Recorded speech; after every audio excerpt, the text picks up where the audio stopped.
আজ কিশোরীয়ার কথকের সাথে আপনারা তারানাথ তান্ত্রিকের মুখ থেকে শুনতে চলেছেন এক অসুরের গল্প। ভয়ানক এই অসুরের নাম জলাসুর, যে হঠাৎ করেই শক্তিনগর গ্রামের বুকে গ্রাস করে। তারানাথ তান্ত্রিক কিভাবে বিনাশ করবেন, তাকে কি সেই উপায়? তিনি কি আদেও জলাসুর বধ করতে সক্ষম হবেন, নাকি এই কাজে তাকে সহায়তা করবে অন্য কেউ? এই সকল প্রশ্নের উত্তর পাবেন আজকের এই গল্পে। নমস্কার শ্রোতা বন্ধুরা, অন্ধকারের গল্পকথার সাম্রাজ্যে আপনাদের সকলকে স্বাগত। আমাদের আজকের নিবেদন লেখক সুরজিৎ ঘোষের কলমে তারানাথ তান্ত্রিক ফ্যানফিকশন জলাসুর বধ। গল্পের সূত্রধার ও গল্প পাঠে শুভ ও পার্থ। তারানাথ তান্ত্রিকের চরিত্রে সার্থক, অন্যান্য চরিত্রে রূপঙ্কর, কুণাল, দীপ্তিমান, শ্রেয়শ্রী, সুকন্যা ও প্রার্থনা। শুরু হতে চলেছে আজকের গল্প তারানাথ তান্ত্রিক ফ্যানফিকশন জলাসুর বধ।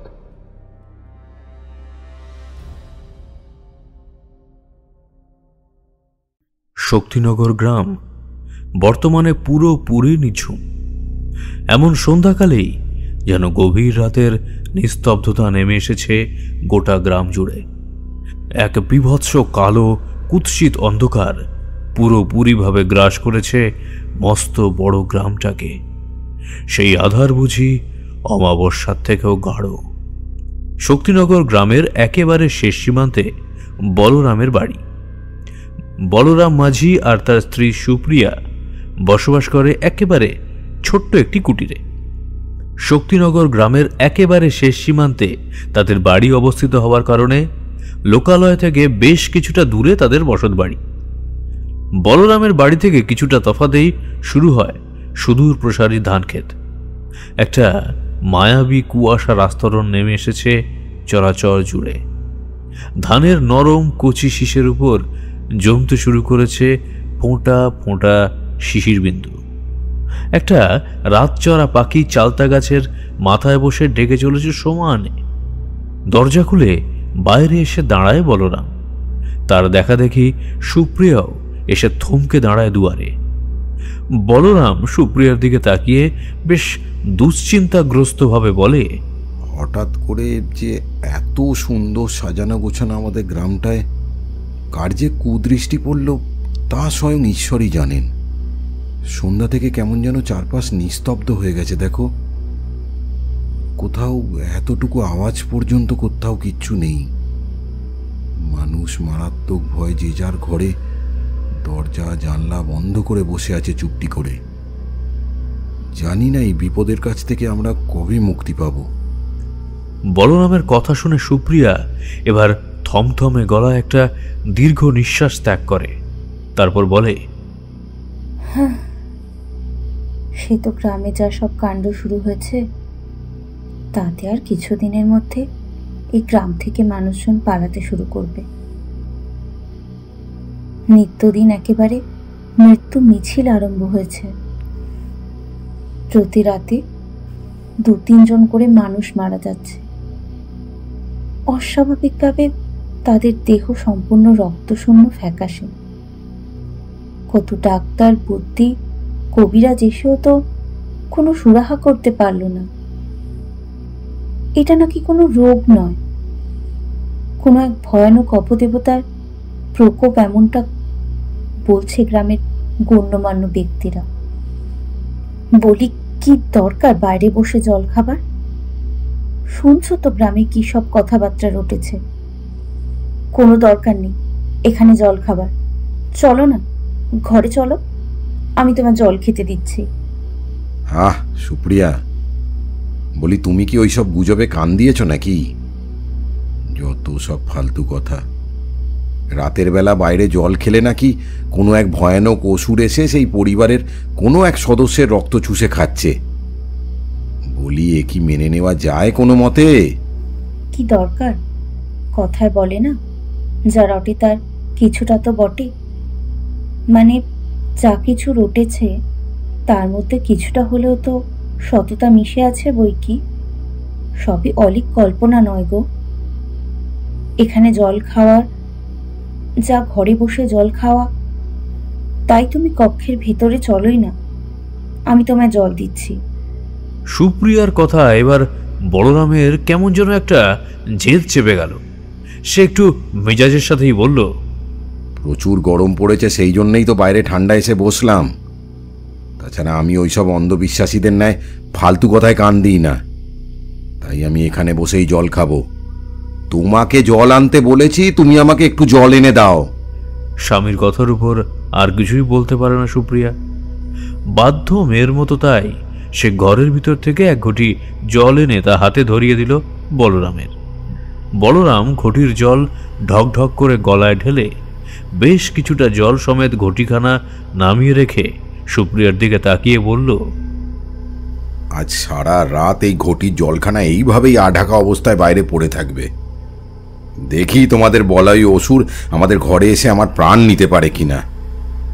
যত সব আলতু ফালতু কথা, এই সবের আমি কিচ্ছুই মানি না। স্বামীর এই কথা শুনে সুপ্রিয়ার মাথায় যেন বিনা মেঘে বজ্রপাত ঘটল।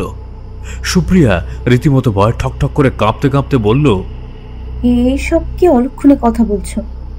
ভগবানের দোহাই, তুমি এইরকম ভুল করতে যেও না, সর্বনাশ ঘটে যাবে। তুমি আমার কথা একটিবার দয়া করে ভাবো। লক্ষ্মীটি এমন করো না, কোথা থেকে কি হয়ে যাবে তা কেউ বলতে পারে না। ওই ঘটির জলখানা তুমি ফেলে দাও। ওই গ্রামের কোনো মানুষ আর ঘরের বাইরে আঢাকা অবস্থায় জল রাখছে না। সবাই বলছে রাতের বেলা এক ভয়ানক অসুর এসে নাকি সে আঢাকা জল পান করে ওই বাড়ির মানুষদের রক্ত চুষে নিজের পিপাসা মেটাচ্ছে। ওগো, তুমি এ কাজ করো না। না গিন্নি, আজ আমার মাথায় রাগ উঠে গেছে। এই ঘটির জল এইভাবেই বাইরে সারা রাত রাখবো আমি। আমিও দেখতে চাই ঠিক কি ঘটে। গ্রামের অধিকাংশ মানুষ যে অসুরের কথা বলছে তা আসলে সত্যি নাকি আমি তাকে অবিশ্বাস করছি। এটা আসলে সত্যি, এটা আজই প্রমাণিত হয়ে যাবে। তোমাকে আমার মাথার দিব্যি রইল সুপ্রিয়া, এই ঘটির জল তুমি আজ রাতে এতটুকু সরাবে না। চলো কক্ষের ভেতরে চলো, এবার আমরা শুয়ে পড়ি। তোমরা যে কতখানি ভুল তা কাল সকাল হলেই বুঝতে পারবে। আমাদের কারোর কিচ্ছু হবে না, কোনো ক্ষতি হবে না আমাদের। যত সব আজগুবি ফালতু কথা। ঘরের বাইরে রাতের বেলা জল রাখলে নাকি এক ভয়ানক অসুর এসে সেই জল খেয়ে ওই গৃহের স্বামীর পরিবারের কোনো ব্যক্তির রক্তের প্রাণ নিয়ে নিচ্ছে। বলি এই রকম কোনো কথা সুস্থ মস্তিষ্কের মানুষের পক্ষে মেনে নেওয়া একেবারেই সম্ভব নয়। চলো চলো চলো, রাত হয়েছে, এবার বরঞ্চ শোয়া যাক। স্বামীর মাথার দিব্যি মুখ বুঝে মেনে নেয় নিরীহ মেয়েটা। তার চোখ বেয়ে গড়িয়ে আসে জলের ফোঁটা। শত চেষ্টা করেও সে বলরামকে কিছুতেই বুঝিয়ে উঠতে পারে না যে এতে তাদের গুরুতর ক্ষতির সম্ভাবনা রয়েছে। আজকের রাত মহা অশুভ, মহা অমঙ্গলে। বলরাম নিজেও জানে না যে সে নিজের অজান্তেই ঠিক কত বড় বিপদ ঘটিয়ে আসলো। ওই শয়তান অসুরের আগমনের পথ নিজ হাতে সে প্রশস্ত করে দিল কেবলমাত্র জেদের বশে। চলো গিন্নি চলো, এবার বরং ঘুমিয়ে পড়ি আমরা। কই গো, শুনছো? আরে এই ওঠো না। বলি, এত বেলা অবধি ঘুমানোর অভ্যেস তো তোমার নেই। তুমি তো সেই কোন কাক পরে উঠে পড়ার মানুষ। তাহলে আজ কি হলো হঠাৎ এমন করে ঘুমোচ্ছ যে? কই গো, শুনতে পাচ্ছ আমার কথা? শরীর খারাপ হলো নাকি? সকালবেলায় ঘুম থেকে ওঠার পরেও সুপ্রিয়া যখন দেখল যে তার স্বামী তার পাশেই শুয়ে আছে, তখন তার বুকটা আচমকা ছ্যাঁত করে উঠল। কারণ প্রতিদিন ঘুম থেকে ওঠার আগেই সে দেখে বলরাম উঠে পড়েছে। আজ তার ব্যতিক্রম হওয়ায় খানিকটা দুশ্চিন্তা হলো মেয়েটার। বলরামের শরীর খারাপ হয়েছে কিনা তা দেখার জন্য স্বামীর গায়ে স্পর্শ করা মাত্রই সে নিজের হাত সরিয়ে নিল দ্রুততার সাথে। এ কি অবস্থা হয়েছে তার স্বামীর! বলরামের শরীর বরফের থেকেও ঠান্ডা, যেন মৃত কোনো প্রাণী শুয়ে আছে তার পাশে। অত্যন্ত ভয়ে ভয়ে দুরু দুরু বুকে সে এবার তার হাতখানা নিয়ে গেল তার স্বামীর নাকের কাছে। আর সে যা অনুমান করেছিল তাই বাস্তবে ঘটল। এতটুকুও নিঃশ্বাস নিচ্ছে না বললাম। কয়েক সেকেন্ডের জন্য সুপ্রিয়া যেন বাক শক্তি হারিয়ে ফেলেছিল পুরোপুরিভাবে। তারপর সে প্রবল আর্তচিৎকার করে স্বামীর বুকে মাথা ঢুকে কাঁদতে লাগলো আকুলি বিকুলি হয়ে। ওগো ওগো, আমার কি সর্বনাশ হলো গো! তোমরা কে কোথায় আছো তাড়াতাড়ি এসে দেখে যাও, আমার এই কি বিপদ ঘটেছে। কাল তোমাকে কতবার বললাম যে বাইরে ওভাবে আঢাকা অবস্থায় জল রেখো না, কিন্তু তুমি আমার কোনো কথা কানে তুললে না। হায় হায় হায় হায়, আমার কি সর্বনাশ হলো! ওই ভয়ানক অসুর শেষ রাতে এসে আমার স্বামীর প্রাণ নিয়ে গেল গো। কে কোথায় আছো তাড়াতাড়ি এসে দেখে যাও, আমার কি মহা বিপদ ঘটেছে। আমি যে সর্বশান্ত হয়ে পড়লাম। হে ঈশ্বর, তুমি কি অন্ধ হয়ে গেছো প্রভু? এত মানুষের কষ্ট, এত কান্না, এসবের কিছুই কি তোমার কাছে গিয়ে পৌঁছচ্ছে না?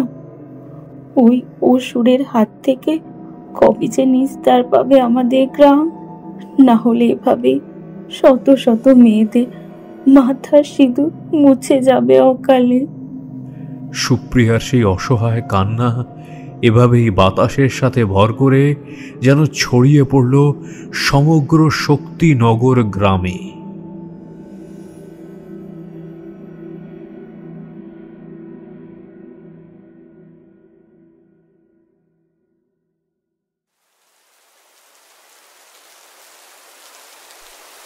সকাল থেকে শুরু হয়েছে এক নাগাড়ে বৃষ্টিপাত। যদিও বর্ষাকালে বর্ষণ খুব একটা অস্বাভাবিক কোনো ব্যাপার নয়, সময়টায় যে বৃষ্টিপাতের, তাই একটা প্রকৃতির খামখেয়ালিপনা না বলে বরং প্রকৃতির স্বাভাবিকতাই বলা যেতে পারে। সকালে ঘুম থেকে উঠতেই দেখলাম খোলা জানলা দিয়ে বৃষ্টির ঝাঁট হুড়মুড়িয়ে ঢুকে আসছে ভেতর পানে। তাড়াতাড়ি দ্রুত হাতে জানলার পর্দাখানা টেনে দিলাম বেশ কিছুটা অংশ জুড়ে। আজ ছুটির দিন নয়, তবে শরীরটা ঠিক ভালো না থাকার কারণে আজ আর কাজে বের হওয়ার একেবারে বিন্দুমাত্র ইচ্ছে নেই। কোনোতে ভর দিয়ে ধীরে ধীরে উঠে বসলাম। তারপর বিছানা থেকে নেমে সোজাসুজি চোখ রাখলাম বাইরের পানে। ঝিরঝির করে একটানা বৃষ্টিপাত হয়েই চলেছে। আকাশটা পুরোপুরি কালো হয়ে রয়েছে মেঘের পাতলা আস্তরণে। না, সকাল থেকে একটিবারের জন্য সূর্যদেব নিজের মুখ দেখানোর সুযোগ পায়নি। বৃষ্টি ভেজা প্রকৃতির মধ্যে সমস্ত গাছপালা নিজেদের যেন মহা আনন্দের সহিত মেলে ধরেছে এক সম্পূর্ণ অন্য রূপে ফিরে পাওয়ার জন্য। বৃষ্টি বাদলার দিনে আমার মনটা কিরকম যেন উদাসীন হয়ে থাকে, কোনো কাজেই মন বসাতে পারি না সঠিকভাবে।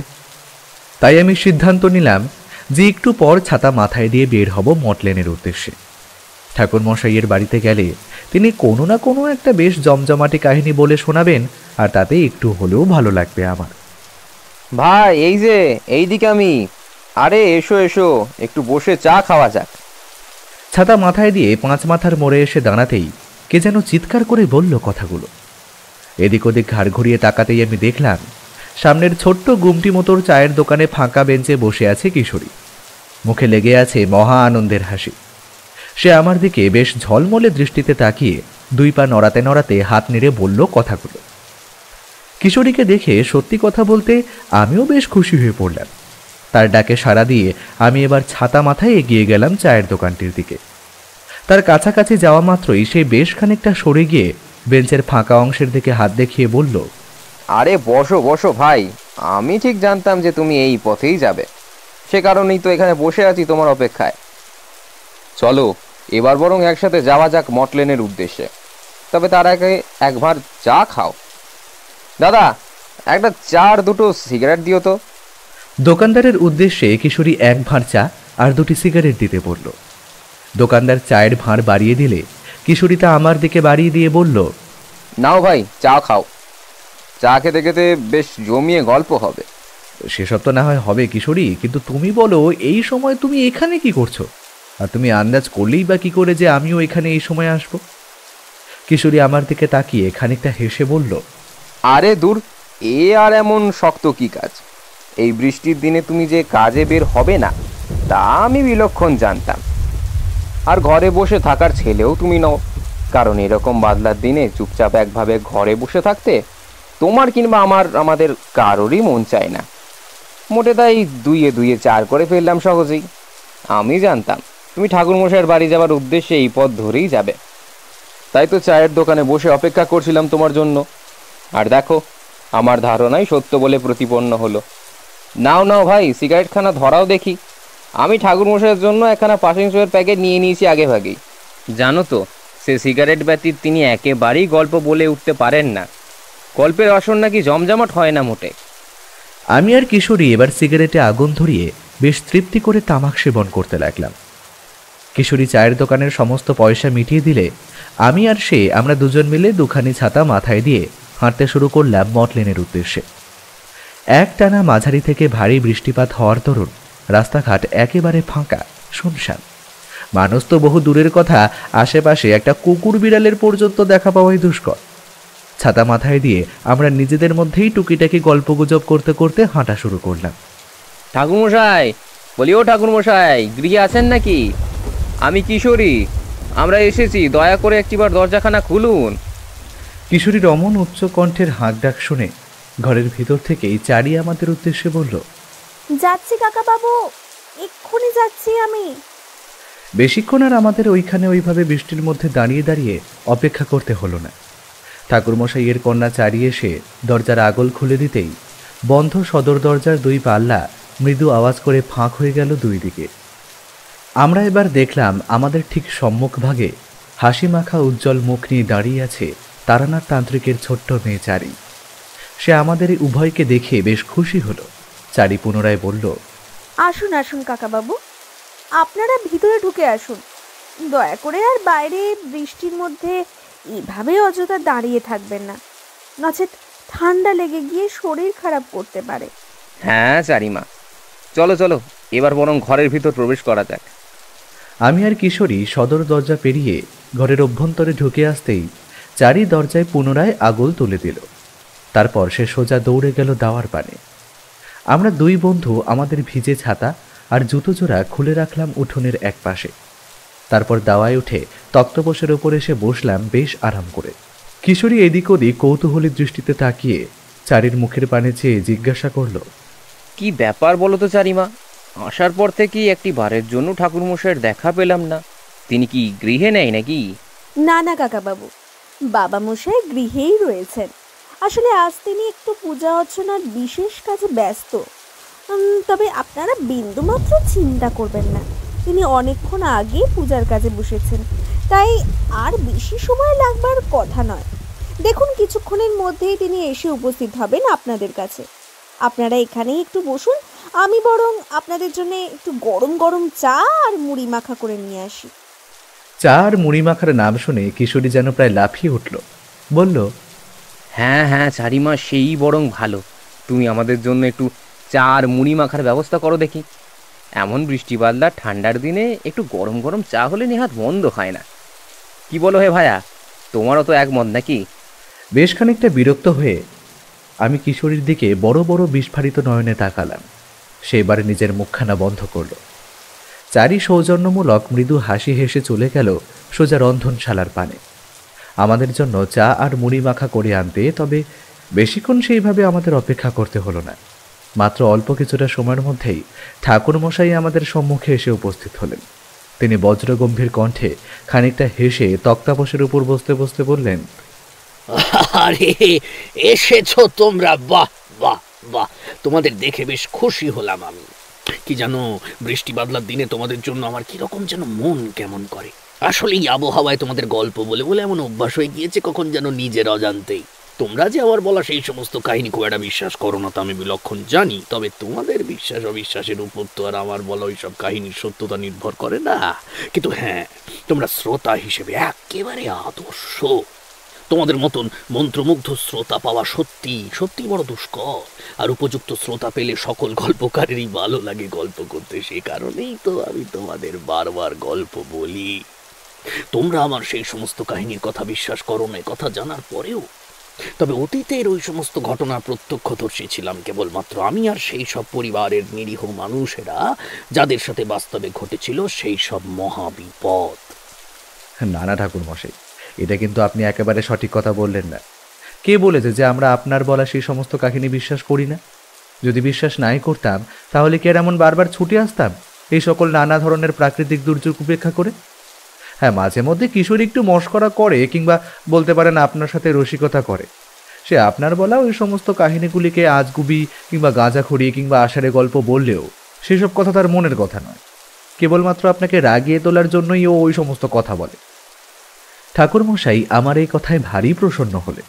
সৌজন্যমূলক মৃদু হাসি এবার হাসতে দেখা গেল তাকে।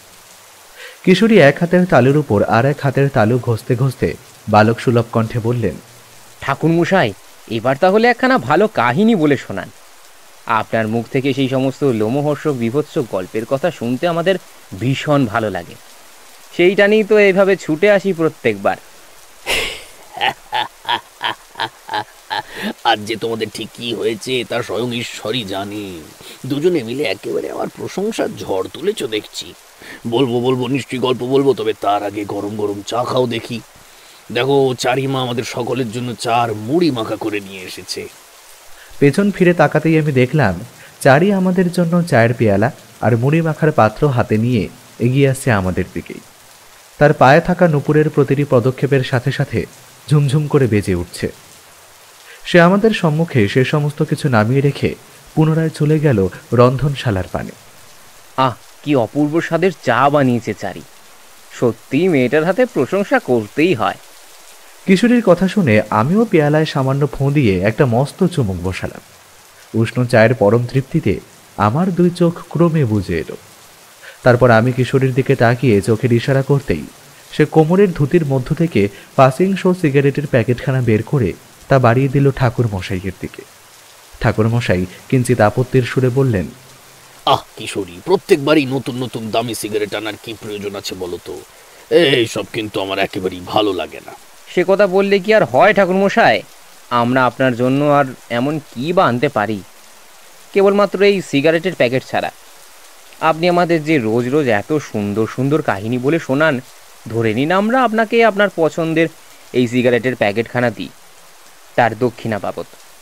এতে কিন্তু আপনার রাগ কিংবা আপত্তি কোনোটাই করা উচিত নয়। আচ্ছা বাবা, আচ্ছা, আমার ভুল মার্জনা করো তোমরা। তোমাদের সাথে কথায় পারে কার সাধ্য। এবার তাহলে আপনি আপনার কাহিনী বলতে শুরু করুন ঠাকুরমশাই। কিশোরীর কথায় ঠাকুর মশাই এবার শুরু করলেন তার কাহিনী বলা। আমি আর কিশোরী একে অপরের বেশ কাছাকাছি এসে গায়ে গা মিলিয়ে বসলাম। আজ আমি তোমাদের যে কাহিনীর কথা বলতে চলেছি তা আজ থেকে বহু বছর আগে ঘটেছিল শক্তিনগর নামের এক গ্রামে। অবশ্য তখন আমি মধুসুন্দরী দেবী কিংবা আমার পরমেশ্বর কাল ভৈরবের দর্শন পেয়ে গিয়েছিলাম ইতিমধ্যেই। আজ আমি তোমাদের বলতে চলেছি এক ভয়ানক অসুরের কাহিনী। ঠাকুর মশাইয়ের এই কথা শোনার পর আমি আর কিশোরী একসাথে দুজনেই প্রায় চমকিত হয়ে পড়লাম। টান টান উত্তেজনাপূর্ণ কণ্ঠে কিশোরী বলল, কি অসুরের কাহিনী? ঠাকুরমশাই, অসুর বলতে দেবী দুর্গার যে রূপ মহিষাসুরকে বধ করেছিলেন সেই রকম কোনো এক অসুরের কাহিনী? হ্যাঁ গো কিশোরী, তাহলে আর বলছি কি, সেই রকমই এক ভয়ানক অসুরের কাহিনী তোমরা শুনতে চলেছ আজ। তবে এই অসুরের নাম জলাসুর। জলাসুর? বাহ, বেশ নাম তো। ঠিক আছে ঠাকুর মশাই, আমরা তাহলে এই কাহিনীর নাম দিলাম জলাসুর বধ। হ্যাঁ, তা বলতেই পারো। মন দিয়ে শোনো তাহলে সেবার ঠিক কি ঘটেছিল। সময়টা শীতের একেবারে শুরুর দিকে। একদিন দুপুরে মধ্যাহ্ন ভোজন সেরে এক খিলি পান মুখে পড়ে আমি দুয়ারের রোয়াকে বসে শীতের মিঠে আরামদায়ক উষ্ণ রোদ গায়ে মাখছি। ঠিক এমন সময় বন্ধ সদর দরজার অপর প্রান্ত হতে একটানা করাঘাতের শব্দ এলো। ওরকম ভাবে দ্রুত জোরে জোরে করাঘাতের শব্দ শুনে আমি পরিষ্কার বুঝলাম যে কেউ কোনো বিপদে পড়ে আমার কাছে ছুটে এসেছে সাহায্যের জন্য। আমি তাই উচ্চ কণ্ঠে বন্ধ দরজার পানে মুখ করে বললাম, কে? প্রশ্ন করার সাথে সাথেই বন্ধ দরজার ওপার হতে উত্তর ভেসে এলো, আজ্ঞে ঠাকুর মশাই, আমরা শক্তিনগর গাঁয়ের মানুষজন। আপনি আমাদের চিনবেন না, কারণ এর পূর্বে আমাদের কারো সাথে আপনার মোলাকাত হয়নি একটিবারের জন্যেও। ঠাকুর মশাই, দয়া করে একটিবার দরজাখানা খুলুন। বড় বিপদে পড়ে আপনার দ্বারস্থ হয়েছি। এখন আপনিই পারেন আমাদের রক্ষা করতে এই সংকটের হাত থেকে। বন্ধ সদর দরজার দিকে হন্তদন্ত এগিয়ে গেলাম আমি। তারপর সদর দরজার আগল খুলে দিতেই দেখলাম আমার সামনে দাঁড়িয়ে আছে একদল মানুষ। তাদের দেখে আমি বুঝলাম যে তারা অত্যন্ত দুশ্চিন্তাগ্রস্ত, ভয় পেয়ে রয়েছে। অপরিসীম ভয়ের কারণে তাদের মুখগুলো একেবারে রক্তশূন্য হয়ে রয়েছে। আমি এবার নিজে 2 হাত নমস্কারের ভঙ্গিতে জড়ো করে বললাম, নমস্কার, আমি তারানাথ চক্রবর্তী, তবে লোকে আমাকে তারানাথ তান্ত্রিক নামেই জানে। আপনাদের ঠিক চিনলাম না, আপনারা যদি নিজেদের পরিচয় দিতেন তাহলে বড় উপকৃত হতাম।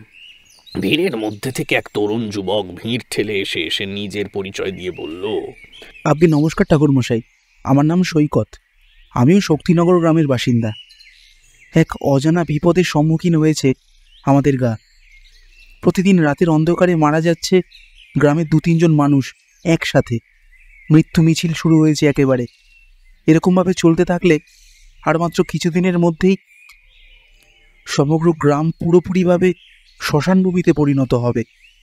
আমরা অনেক খোঁজাখুঁজির পর আপনার সন্ধান পেয়েছি অবশেষে। ঠাকুরমশাই, দয়া করে আপনি আমাদের রক্ষা করুন। এই বিপদ থেকে উদ্ধারের কোনো একটি পথ আপনি বলে দিন আমাদের। সৈকতের মুখের দিকে তাকিয়ে ভারী মায়া হলো আমার। শুধুমাত্র তাকেই নয়, উপস্থিত সকলকে দেখেই আমার মনে হলো তারা ভীষণ রকমের ক্লান্ত, অবসন্ন। সেই কারণে আমি সৈকতের দিকে তাকিয়ে বললাম, আচ্ছা বেশ, ঠিক আছে সৈকত, আমি তোমাদের সব কথা শুনবো, তবে তার আগে তোমরা সকলে গৃহের অভ্যন্তরে ঢুকে এসো, একটু জল বাতাসা খাও। তোমাদের দেখে ভারী তৃষ্ণার্ত বলে মনে হচ্ছে। অনেকখানি পথ পার করে এসেছো, তোমরা একটু জিরিয়ে নাও, সেটাই বরং শ্রেয়। এসো এসো, ভেতরে ঢুকে এসো। আমার কথা শুনে সৈকত এবং শক্তিনগর গ্রামের উপস্থিত সকলে ধীরে ধীরে প্রবেশ করলো আমার বাড়িতে। দুয়ারের উপর চাটাই বিছিয়ে দিলাম আমি। সকলে এসে বসলো সেখানে। ঘরের ভিতর থেকে আমি একটি কাঁসার থালায় করে এনে দিলাম বাতাসার শরবত। দুটো একটা বাতাসা মুখে তুলে তারা ঢকঢক করে জল খেতে লাগলো। নাও সৈকত, এবার বলো দেখি তোমাদের গ্রামে ঠিক কী বিপদ ঘনিয়ে এসেছে। তবে হ্যাঁ, বিন্দুমাত্র কোনো কিছু গোপন করবে না, তাহলে সমস্যার সমাধান করতে আমার ভারী অসুবিধে হবে। ছি ঠাকুরমশাই, এ আপনি কি কথা বলছেন? গোপন করতে যাব কেন? আর গোপন করার মতন কি বা আছে? আমাদের গ্রাম শক্তিনগর, নিশ্চয়ই সে গায়ের নাম শুনেছেন আপনি। খুব সুন্দর সাজানো গোছানো পরিপাটি একটি গ্রাম। সেখানে গ্রামের মানুষেরা একে অপরের সাথে মিলেমিশে থাকে সব সময়, তাই ঝগড়া বিবাদ কলহ খুব একটা দেখা যায় না। কোনো কালে এমনভাবে সুখে শান্তিতে দিন কাটছিল শক্তিনগর গ্রামের বাসিন্দাদের। কিন্তু হঠাৎ করে কোথা থেকে যে কি ঘটে গেল তা স্বয়ং ঈশ্বরই জানে। বেশ কয়েকদিন হলো প্রতি রাতে আমাদের গ্রাম থেকে 2-3 জন করে মানুষ মারা যাচ্ছে। সম্পূর্ণ রক্তশূন্য অবস্থায় পাওয়া যাচ্ছে তাদের নিথর মরদেহ। যেন মনে হচ্ছে কেউ ওদের রক্ত চুষে খেয়েছে একেবারে। হ্যাঁ ঠাকুরমশাই, একটা অত্যন্ত প্রয়োজনীয় কথা আপনাকে বলে রাখা দরকার, যে সমস্ত মানুষেরা রাতের বেলায় কোনো একটি পাত্র করে ঢাকা অবস্থায় ঘরের বাইরের জল রেখেছে। পর্যবেক্ষণ করে দেখা গেছে সকালে তাদের ঘর থেকেই পাওয়া গেছে মৃতদেহ। আমাদের গ্রামে ভয়ের মাত্রা এখন এতটাই তীব্র হারে ছড়িয়ে পড়েছে যে মানুষ সন্ধ্যার পর থেকে বাড়ির বাইরে পা রাখার সাহস পর্যন্ত পাচ্ছে না। আর ঘরের বাইরে ঢাকাহীন অবস্থায় জল রাখার কথা তো কারো মস্তিষ্কেই আসছে না। কিছুদিন আগে আমাদের গ্রামের শেষ সীমান্তে থাকা বলরাম মাঝি, সে তার বউ সুপ্রিয়ার কোনো কথা না শুনে এইভাবেই 1 ঘটি জল সারা রাত যাবৎ রেখে দেয় ঘরের বাইরে, পরীক্ষা করে দেখার জন্য যে আসলে ঠিক কী ঘটে। তার বিশ্বাস ছিল যে কোনো অঘটন ঘটবে না, কিন্তু পরদিন সকালে তার মৃতদেহ পাওয়া যায়। কি বলবো ঠাকুরমশাই, সেই মরদেহ চোখে দেখা যায় না মোটে। গোটা দেহ একেবারে ধপধপে সাদা, যেন এতটুকু রক্ত বলে কোনো জিনিস নেই শরীরের মধ্যে। সৈকতের মুখ থেকে কথা শুনে সত্যি কথা বলতে আমি বেশ চিন্তিত হয়ে পড়লাম, কারণ এইরূপ কোনো অপশক্তির কথা আমি কেবলমাত্র একবার শুনেছিলাম বহু বছর আগে আমার গুরুদেবের মুখ থেকে। সৈকতের দিকে তাকিয়ে তার চোখে চোখ রেখে আমি বললাম, দেখো সৈকত, তুমি যে কথা আমাকে বললে তা শুনে আমি পরিষ্কার বুঝতে পেরেছি যে তোমাদের গ্রামে হঠাৎ করে কোনো এক ভয়ানক অশুভ শক্তির আগমন ঘটেছে, এবং সেই অশুভ শক্তি প্রতি রাতে তোমাদের গাঁয়ের বিভিন্ন মানুষকে হত্যা করছে তাদের রক্ত খেয়ে। বহুকাল আগে আমি আমার এক গুরুদেবের মুখে শুনেছিলাম ঠিক এইরূপ একটি ঘটনার কথা। সেখানেও একই রকমভাবে প্রতি রাতে কোনো এক বিভৎস ছায়ামূর্তি প্রতি বাড়িতে ঢুকে মানুষের রক্ত চুষে খেয়ে যেত। আমি অনুমান করছি এটা জলাসুরের কাজ। তোমাদের গ্রামে যে ভয়ানক অশুভ শক্তিটির আগমন ঘটেছে তার নাম জলাসুর। সে এক প্রকার শক্তিশালী অসুর। আমার এই কথা শুনে সৈকত সহ উপস্থিত সকলের চোখ মুখ বিস্ফারিত হয়ে উঠল। সৈকতের কপালে কয়েকটা চওড়া ভাঁজ পড়ল, তার হাতের তালু ক্রমশ ঘরমাক্ত হয়ে উঠল। সে কম্পিত স্বরে আমার দিকে তাকিয়ে প্রশ্ন করল, জলাসুর? এই জলাসুর আবার কি ঠাকুরমশাই?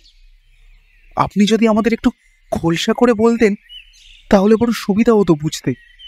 জলাসুর হলো এক ধরনের শক্তিশালী অসুর। এই অসুরের যেই স্থানে আগমন ঘটে সেইখানে রাতের বেলায় কোনোরূপ জল ঢাকাহীন অবস্থায় রাখা যায় না, বাড়ির বাইরে। কারণ এই অসুর সেই জল পান করে গৃহস্থের সাথে একটি সংযোগ সৃষ্টি করে এবং সে গৃহস্বামীর কক্ষের ভেতর প্রবেশ করতে সক্ষম হয়। গৃহস্বামীর কক্ষে প্রবেশ করে সে তার ইচ্ছে মতন শিকার খুঁজে নেয়। জলাসুরের আক্রমণ শক্তিনগরে ঘটেছে বলে তোমাদের গাঁয়ের মানুষদের সাথে এরূপ ঘটনা ঘটছে প্রতি রাতে। এবার তাহলে কি হবে ঠাকুরমশাই? এই ভয়ানক অসুরের হাত থেকে তবে কে রক্ষা করবে আমাদের? এই অসুরের হাত থেকে মুক্তি লাভের উপায় কি? দেখো হে সৈকত, সত্যি কথা বলতে আমি কোনোদিন এর পূর্বে জলাসুরের বিনাশ ঘটাইনি, তাই জলাসুরের বধের প্রক্রিয়া বা তাকে বিতাড়িত করার উপায় আমার জানা নেই।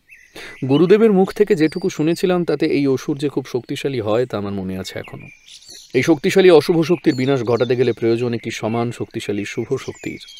তবে তোমরা চিন্তা করো না, ঈশ্বর মঙ্গলময়, তিনি নিশ্চয়ই তোমাদের এই ঘোর বিপদ থেকে উদ্ধারের উপায় দেখাবেন। সৈকত প্রায় কাঁদো কাঁদো হয়ে আমার দুই হাত জড়িয়ে ধরে বলল, এখন আপনি আমাদের অন্তিম ভরসা ঠাকুরমশাই। আপনাকে কিছু একটা করতেই হবে। আপনি দয়া করে আমাদের সাথে চলুন আমাদের গ্রাম শক্তিনগরে। সেখানে আপনার বড় প্রয়োজন। আপনি না গেলে যে আমরা একেবারে দিশাহীন হয়ে পড়ব। আমি শান্ত দৃষ্টিতে সৈকতের দিকে তাকালাম, নরম গলায় বললাম, যাব সৈকত, নিশ্চয়ই যাব। আমাকে যেতেই হবে, কারণ বিপদগ্রস্ত মানুষদের বিপদের কথা শোনার পর আমি যে আর স্থির হয়ে বসে থাকতে পারি না চুপটি করে, তাই আমাকে যে যেতেই হবে। আপনি যাবেন ঠাকুরমশাই? সত্যি যাবেন? আপনাকে অসংখ্য ধন্যবাদ জানাই এভাবে বিপদকালে আমাদের পাশে থাকার জন্য। ঈশ্বর আপনার মঙ্গল করুন এই কামনা করি। আর এতে ধন্যবাদ জানানোর কিছু নেই সৈকত। আমি যা করছি সেটা আমার কর্তব্য, আমার কাজ, তাই আমাকে ধন্যবাদ জানানো অনর্থক। তোমরা বরং এখানেই একটু বসে আমার জন্য অপেক্ষা করো, আমি এক্ষুনি আসছি প্রস্তুত হয়ে। তারপর সবাই মিলে একসাথে রওনা দেওয়া যাবে তোমাদের গ্রাম শক্তিনগরের উদ্দেশ্যে। মাত্র স্বল্প কিছুটা সময়ের মধ্যেই আমি প্রস্তুত হয়ে এলাম। কিছু টুকিটাকি জিনিসপত্র সব গুছিয়ে নিলাম আমার ঝোলার ভিতর। তারপর আমি, সৈকত এবং অন্যান্য বাকি মানুষেরা মিলে গরুর গাড়িতে উঠে বসলাম। আমাদের গ্রাম থেকে শক্তিনগর গাঁয়ের দূরত্ব অনেকটাই। শক্তিনগরে পৌঁছতেই চারপাশ জুড়ে নেমে এলো সন্ধ্যার গাঢ় অন্ধকার। সে আঁধার বুঝি অমাবস্যার রাতের থেকেও বেশি গাঢ়। শক্তিনগর গ্রামের বুকে প্রথম পদার্পণ করার সাথে সাথেই আমার শরীর জুড়ে এক অদ্ভুত অস্বস্তিকর অনুভূতি খেলে গেল দ্রুত বেগে বিদ্যুৎ তরঙ্গের ন্যায়। আমার নাকে এসে ঝাপটা মারল একটা দম বন্ধ করা বিটকেল বাজে গন্ধ। আমার গা যেন একেবারে গুলিয়ে উঠল। হুড়হুড় করে বমি করতে ভীষণ ইচ্ছে হলো আমার। আমি বুঝলাম এই সবই সেই ভয়ানক অসুরের অস্তিত্ব জানান দিচ্ছে। এইসব নানান বিষয়ে ভাবতে আমি মশগুল ছিলাম। একেবারে আচমকা ঠিক এমন সময় সৈকতের বলা কথায় আমার সম্বিত ফিরল। ঠাকুরমশাই, আপনি চলুন আমার সাথে আমার গৃহে। শক্তিনগরে যতদিন আপনি থাকবেন ততদিন বরং আমার ঘরেই থাকবেন। আপনার সেবা করার সুযোগ পেলে আমি বড় উপকৃত হব। আচ্ছা বেশ, ঠিক আছে, আমি যাব তোমার সাথে তোমার গৃহে।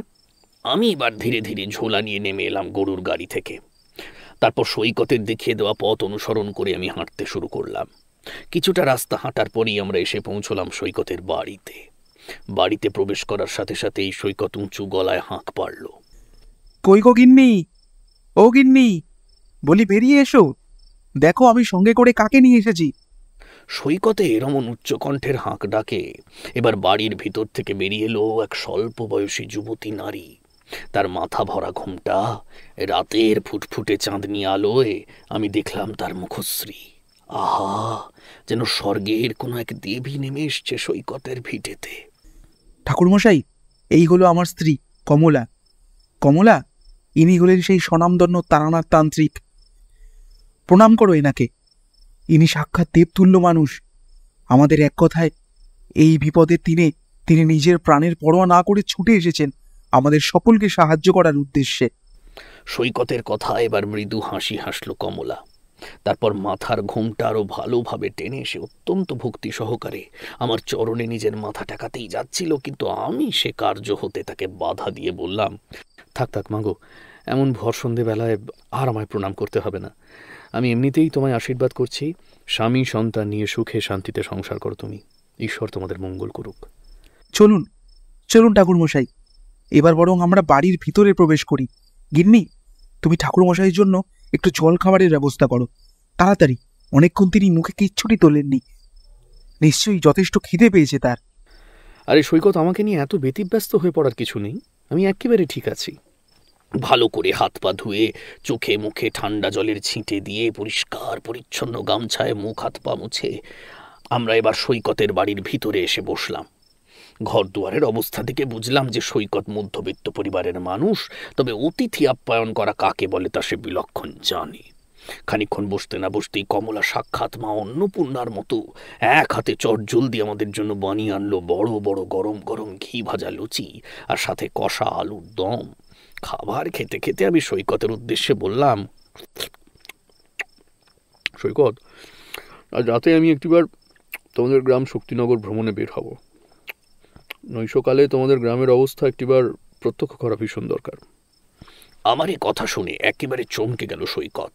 সে কিছুটা কোণে এক গ্লাস জল খেয়ে গলার আওয়াজ স্বাভাবিক করে বলল, এইসব এইসব আপনি কি বলছেন ঠাকুরমশাই? আপনি জানেন আপনি ঠিক কত বড় একখানা ঝুঁকিপূর্ণ কাজ করার সিদ্ধান্ত নিয়েছেন? আপনার কথা অনুযায়ী ওই ভয়ানক অসুর প্রতি রাতে আমাদের গ্রামে ঘুরে বেড়াচ্ছে তার নতুন শিকারের আশায়। সে যদি আপনার কোনো ক্ষতি করে দেয় তাহলে তখন কি হবে? আমাদের কথা শুনে আপনি এসেছেন শক্তিনগরে আমাদের সহায়তা করার উদ্দেশ্যে। এখানে এসে আপনার যদি কোনো রূপ বিপদ হয় বা আপনার যদি কোনো ক্ষতি হয়ে যায় তাহলে যে আমরা মুখ দেখাতে পারবো না সমাজের কাছে। আমাকে নিয়ে এতটুকু চিন্তা করো না সৈকত, কারণ আমাকে নিয়ে চিন্তা করার কিছুই নেই। আমার মাথার উপর স্বয়ং পরমেশ্বরের আশীর্বাদ রয়েছে, বিন্দুমাত্র ক্ষতি করতে পারবে না এইসব অপশক্তি। সে ব্যাপারে তুমি নিশ্চিন্ত থাকতে পারো। ঠিক আছে ঠাকুরমশাই, আপনি যেটা ভালো বোঝেন সেটা করুন। আমি জানি আপনি কোনো সাধারণ মানুষ নন, আপনার মধ্যে অধিক পরিমাণ ক্ষমতা রয়েছে, আপনি ঠিক পারবেন নিজেকে রক্ষা করতে, সে ব্যাপারে আমি শতভাগ নিশ্চিত। একটানা এতদূর গল্প বলার পর ঠাকুরমশাই এবার অল্প কিছুটা সময়ের জন্য থামলেন। আমরা বুঝলাম তার একটু বিরতির প্রয়োজন। তিনি অস্থিরভাবে তক্তাপোষের উপর থেকে উঠে দাঁড়িয়ে বললেন, তোমরা এখানে একটু বসো হে, আমি একবার ভিতর বাড়ি গিয়ে ঘুরে আসছি। গড়গড়া ছাড়া গল্পের আসর যেন কিছুতেই জমাটি হয়ে উঠছে না। আর একটিও বাক্য ব্যয় না করে ঠাকুরমশাই এবার সোজা প্রবেশ করলেন ঘরের ভিতরে। আমি আর কিশোরী একে অপরের মুখের দিকে তাকিয়ে রইলাম। মাঝে এক ফাঁকে চারিয়ে এসে আমাদের জন্য নামিয়ে রেখে গেল 2 পেয়ালা গরম গরম চা। চা খেতে খেতে আমরা নিজেদের মধ্যে টুকিটাকি গল্পগুজব করতে অত্যন্ত ব্যস্ত হয়ে পড়লাম। চা পান সমাপ্ত হওয়ার পরেও আরও বেশ কিছুটা সময় অপেক্ষা করার পর ঠাকুরমশাই জ্বলন্ত গড়গড়া হাতে নিয়ে এসে উপস্থিত হলেন আমাদের সামনে। তারপর তিনি তক্তাপোষের ফাঁকা অংশে বেশ আরাম করে বসে নিজে থেকেই বলতে শুরু করলেন তার সেই গল্প। রাত্রি ক্রমে আরো গভীর হলে আমি সৈকতকে বিদায় জানিয়ে বেরিয়ে এলাম তাদের বাড়ির বাইরে। শক্তিনগর গ্রামের নির্জন জনমানবহীন রাস্তায় এসে দাঁড়াতেই আমার সারা শরীর কেমন যেন ছমছম করে উঠল। এক মুহূর্তের জন্য মনে হলো আমি যেন ইহ জগৎ ছাড়িয়ে পরপারের মধ্যে এসে উপস্থিত হয়েছি। কারণ যতদূর দৃষ্টি যায় ততদূর যেন শুধুই অন্ধকার, কোথাও এক চিলতে আলো কিংবা সামান্য এতটুকু শব্দ পর্যন্ত নেই। মানুষজন তো বহু দূরের কথা, কুকুর বিড়াল পর্যন্ত শুয়ে নেই রাস্তায় এদিকে ওদিকে। আগেই তো বলেছি যে সময়টা ছিল শীতের শুরুর দিকে, তাই একটা কুয়াশার মতন পাতলা চাদরের আস্তরণ যেন তিলে তিলে নেমে আসছিল শক্তিনগর গ্রামের উপর। গ্রামের শেষ সীমান্তের বাঁশঝাড় থেকে ভেসে এলো একদল শৃগালের রক্তলোলুপ গর্জন। আমি আমার ইষ্ট দেবতা কাল ভৈরব এবং মধুসুন্দরী দেবীকে স্মরণ করে গাত্রবন্ধন করে নিলাম ভালোভাবে। তারপর পুনরায় হাঁটতে শুরু করলাম জোর কদমে। ঠাকুরমশাইয়ের কথা থামতে না থামতেই কিশোরী জিজ্ঞেস করল, তারপর কি হলো ঠাকুরমশাই সেই দিন রাতে? না গো কিশোরী, সারা রাতের বেশ অনেক প্রহর অবধি আমি ঘোরাফেরা করলাম সমগ্র গ্রামের বিভিন্ন অংশে, কিন্তু সেই অশুভ শক্তির টের আমি পেলাম না। কেবল মাঝে মধ্যে হালকাভাবে আমার নাকে এসে ঠেকলো ওই বিটকেল পচা কটু গন্ধটা। কিন্তু জলাসুরের দর্শন আমি পেলাম না একটি বারের জন্যেও। শেষমেশ ভোরের আলো ফুটলে অগত্যা আমি ফিরে এলাম সৈকতের গৃহে।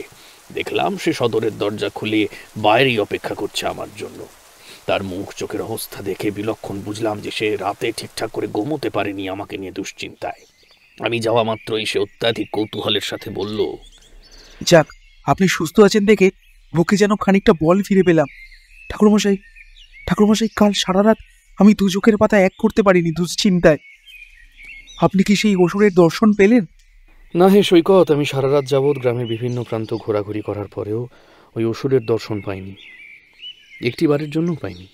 আমি বুঝতে পেরেছি এভাবে তার দর্শন পাওয়া সম্ভব নয়, তবে কোন উপায়ে তাকে দেখা যাবে সেটাও আমি জানি। কি সেই উপায়? বলুন, বলুন ঠাকুরমশাই, কোন উপায়ে আপনি সেই অসুরের প্রত্যক্ষদর্শী হবেন? হ্যাঁ, তা তো বলবই, তবে তার আগে আমার জানা দরকার যে তুমি আমায় বিশ্বাস করো কিনা, আমার উপর তোমার ভরসা আছে কিনা।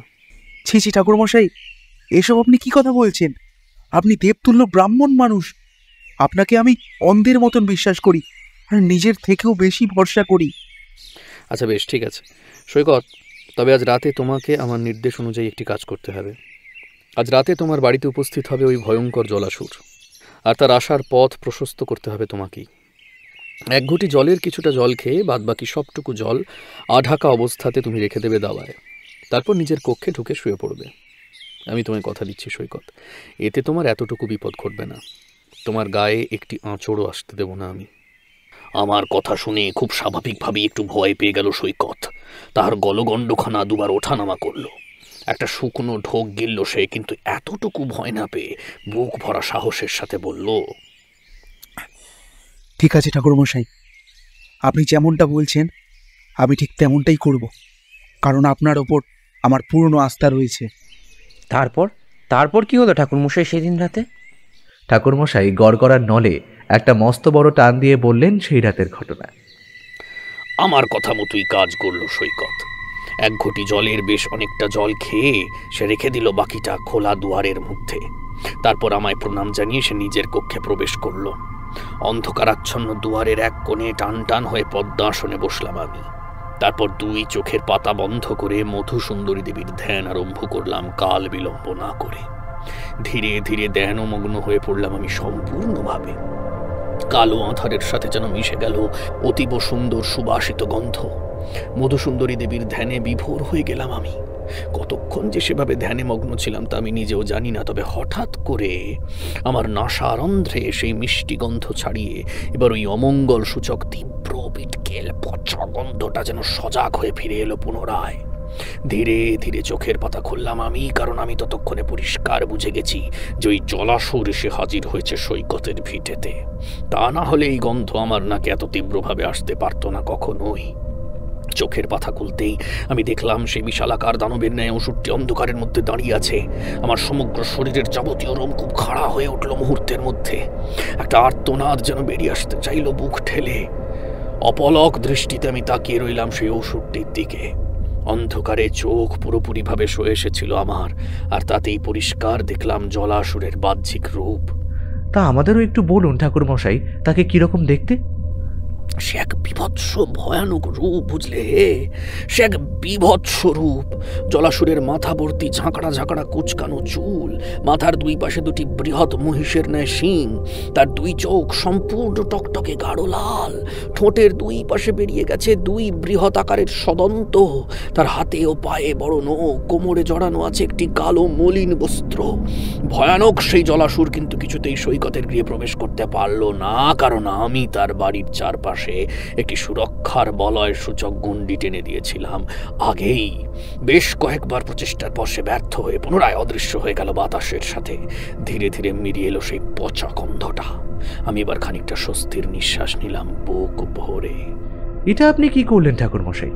ওই অসুরকে হাতের নাগালে পেয়েও তার বিনাশ না ঘটিয়ে তাকে ওইভাবে চলে যেতে দিলেন? আমার এই কথা শুনে তারানাথ তান্ত্রিক এক অদ্ভুত দৃষ্টিতে তাকালেন আমাদের দিকে। আমি তার চোখের দিকে তাকিয়ে দেখলাম তার দুই চোখের মনি ভীষণ রকমের উজ্জ্বল। তিনি হাসতে হাসতে বললেন, আচ্ছা তোমরা ঠিক আমাকে কি ভাবো বলো তো? আমি হলাম এই বিশ্বের সবচেয়ে শক্তিমান শক্তি, তাই না? ওই যে কথায় বলে সর্বে সর্বা, খানিকটা সেরকম বুঝি, কি তাই তো?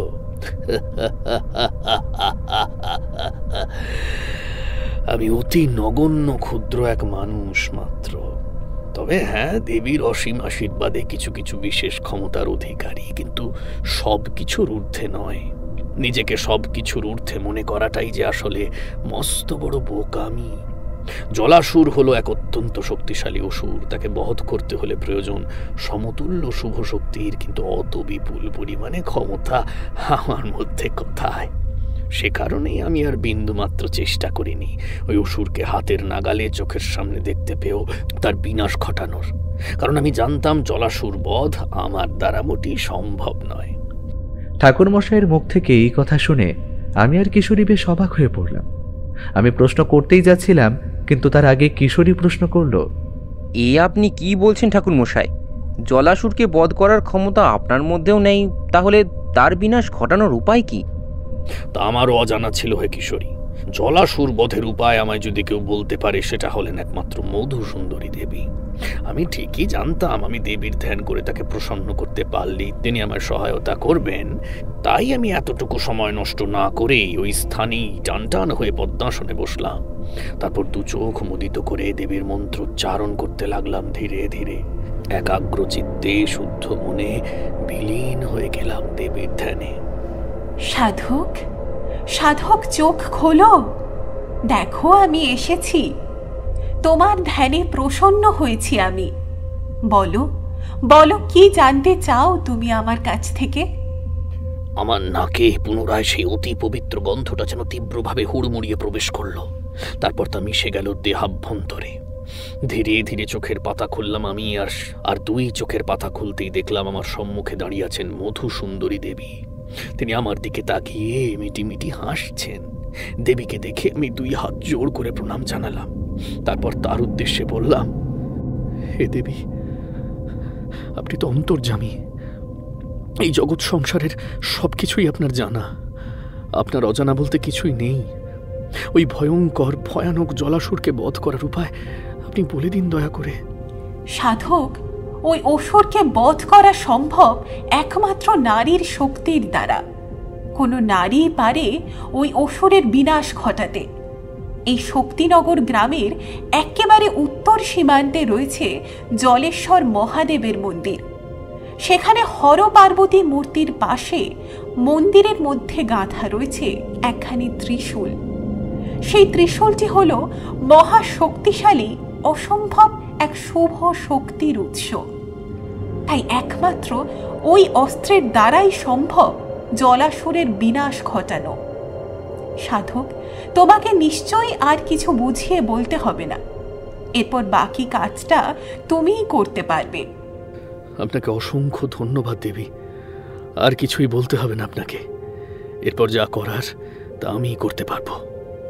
পরের দিন সকাল হতে আমি সৈকতকে ডেকে বললাম, সৈকত, তোমাকে একটিবার আমার সাথে বেরোতে হবে তোমাদের গ্রামের জলেশ্বর হর পার্বতী মন্দিরের উদ্দেশ্যে। কালকে ধ্যানের মাধ্যমে আমি জানতে পেরেছি যে তোমাদের ওই মন্দিরের মধ্যে একটি ত্রিশূল গাঁথা রয়েছে। ওটি আসলে একটি বিপুল পরিমাণে শুভ শক্তির উৎস। ওই ত্রিশূলটা আমাদের আনতে হবে। তারপর বাকি কাজ যা করার তা তোমার স্ত্রী কমলা করবে। আশা করি সে সবটা সুষ্ঠুভাবে সম্পন্ন করতে সক্ষম হবে। এরপর আমি স্নান সেরে শুদ্ধ বস্ত্রে সৈকতকে সঙ্গে নিয়ে বেরোলাম তাদের গ্রামের সেই জলেশ্বর মন্দিরের উদ্দেশ্যে। বেশ কিছুটাও রাস্তা হাঁটার পর এসে পৌঁছলাম সেই মন্দিরে। খুব সুন্দর সাজানো গোছানো একটা মন্দির। মন্দিরের প্রথম শ্রেণীর ধাপে পা রাখা মাত্রই আমার শরীর জুড়ে এক অদ্ভুত পবিত্র অনুভূতি ছড়িয়ে পড়ল দ্রুত বেগে। মন্দিরের দরজা খোলা মাত্রই আমি দেখলাম সেখানে বিদ্যমান ভোলানাথ এবং মা দুর্গার মূর্তি। তাদের ঠিক পাশটিতেই গাঁথা আছে একটা ত্রিশূল। কাল ভৈরবকে স্মরণ করে সেই ত্রিশূলখানি আমি তুলে নিলাম। তারপর আবার মন্দিরের দরজা পুনরায় বন্ধ করে আমরা সৈকতের বাড়ি ফিরে এলাম। সৈকতের স্ত্রী কমলাকে আমি সবকিছু বুঝিয়ে বললাম আগে ভাগেই। দেখলাম মেয়েটা বেশ সাহসী, সে আমার কথায় রাজি হয়ে গেল। এরপর অপেক্ষা করতে লাগলাম অন্ধকার নামার জন্য। কেন ঠাকুরমশাই, রাতের অন্ধকার নামার জন্য আপনারা অপেক্ষা করতে লাগলেন কেন? আসলে ঠিক কি পরিকল্পনা করেছিলেন আপনি? আরে বুঝলে না হে ভায়া কিশোরী, যেহেতু মধুসুন্দরী দেবী বলেছিলেন যে ওই অসুরের বিনাশ ঘটবে কোনো এক নারীর হাতেই, তাই ঠাকুরমশাই সৈকতের স্ত্রী কমলাকে বেছে নিয়েছিলেন সেই কাজের জন্য। তিনি নিশ্চয়ই এমন কিছু একটা করতে চাইলেন যাতে ওই জলাসুর নিজে এসে হাজির হয় তাদের গৃহে, আর ঠিক তখনই সৈকতের স্ত্রী কমলা সে জলাসুরকে বধ করবে।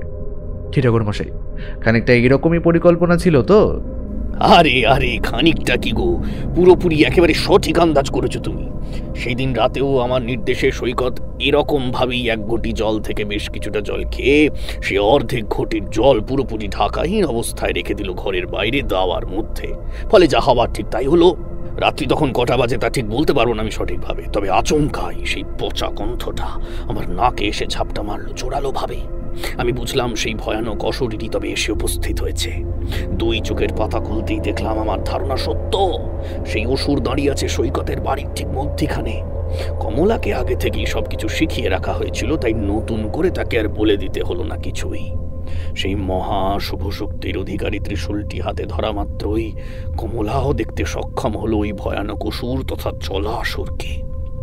মেয়েটা এবার রণচণ্ডী মূর্তি ধারণ করে ছুটে গেল সেই অসুরের পানে। তারপর কি জোরালো ভাবে ত্রিশূল ছুঁড়ে দিল তার বুক লক্ষ্য করে। অব্যর্থ নিশানায় ত্রিশূল গিয়ে লাগতে এক প্রকাণ্ড চিৎকার করে উঠল জলাসুর। সদ্য বলিদানের পর মুন্ডুহীন পাঁঠার ধর যেমন ছটপট করে মাটিতে শুয়ে, ঠিক সেই রকম ভাবে ছটপট করতে লাগলো সে অসুরের দেহ। তারপর ধীরে ধীরে বাতাসের সাথে বিলীন হয়ে গেল সে। আমি দৌড়ে গেলাম মাঝ উঠোনে দাঁড়িয়ে থাকা কমলার দিকে। তার দুই চোখ থেকে যেন আগুনের হলকা নির্গত হচ্ছে। তাহার চুল এলোমেলো বাতাসের সাথে ভেসে বেড়াচ্ছে চারিদিকে। কমলার দিকে তাকিয়ে আমি বললাম, পেরেছো পেরেছো মা, তুমি পেরেছো। সাক্ষাৎ দেবী দুর্গার মতন অসুর নিধন করতে তুমি সক্ষম হয়েছ। মা মহামায়া যেমন মহিষাসুর বধ করেছিলেন, তুমিও তেমনি এই জলাসুরকে বধ করেছো। আসলে তুমি যে কমলা, কমলাও তো মা দুর্গারই অপর আর এক রূপ।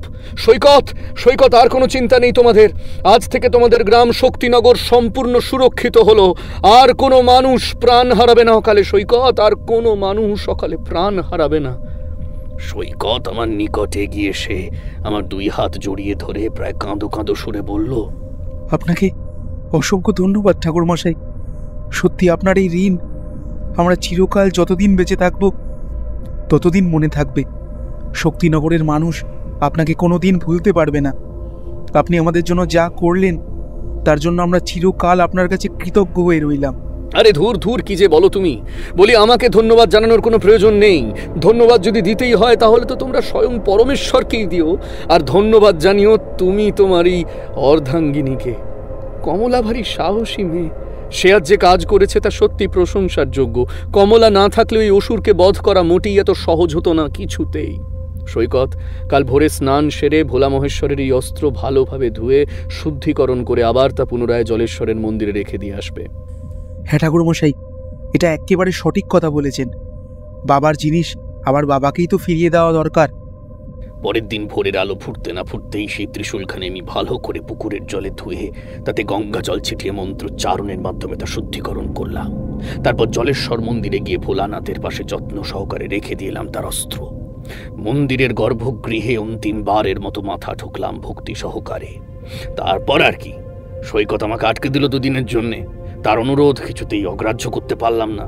তোমরা তো জানোই, কাজ মিটে গেলে সেই জায়গায় থাকতে আমার একদম ভালো লাগে না। তাই কোনো রকমে 2 দিন শক্তিনগরে কাটিয়ে আমি আবার ফিরে এলাম আমার গৃহে।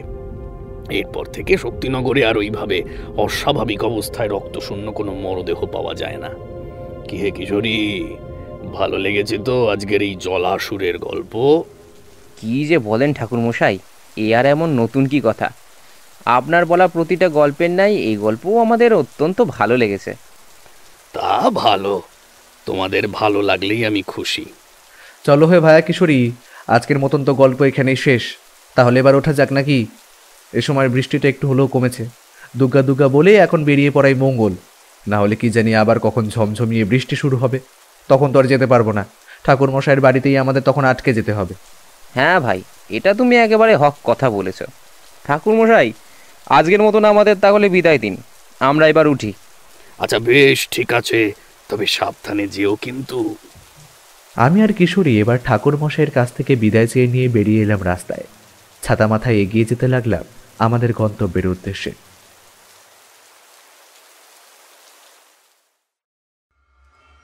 শুনছিলেন লেখক সুরজিৎ ঘোষের কলমে তারানাথ তান্ত্রিক ফ্যানফিকশন জলাসুর বধ। সম্পাদনা, ডিরেকশন এবং ভিডিওর ভিজুয়াল এফেক্টসে প্রায়ণ গোস্বামী। শব্দ পরিকল্পনা, মিশ্রণ এবং আবহ সৃষ্টিতে সাউন্ডস্কেপ। পোস্টার ডিজাইনে কৃষ্ণেন্দু মণ্ডল। কেমন লাগলো আজকের গল্পটি? ভালো লাগলে অবশ্যই আমাদের সাবস্ক্রাইব করে আমাদের সাথে থাকুন এবং লাইক ও কমেন্টের মাধ্যমে আপনার মতামত জানান। এরকম গল্প যদি আরও শুনতে চান তাহলে প্লিজ আমাদের কমেন্টের মাধ্যমে জানান। দেখা হবে নতুন কোনো গল্পে। ততক্ষণের জন্য শুভরাত্রি। ভালো থাকবেন এবং সকলকে ভালো রাখবেন।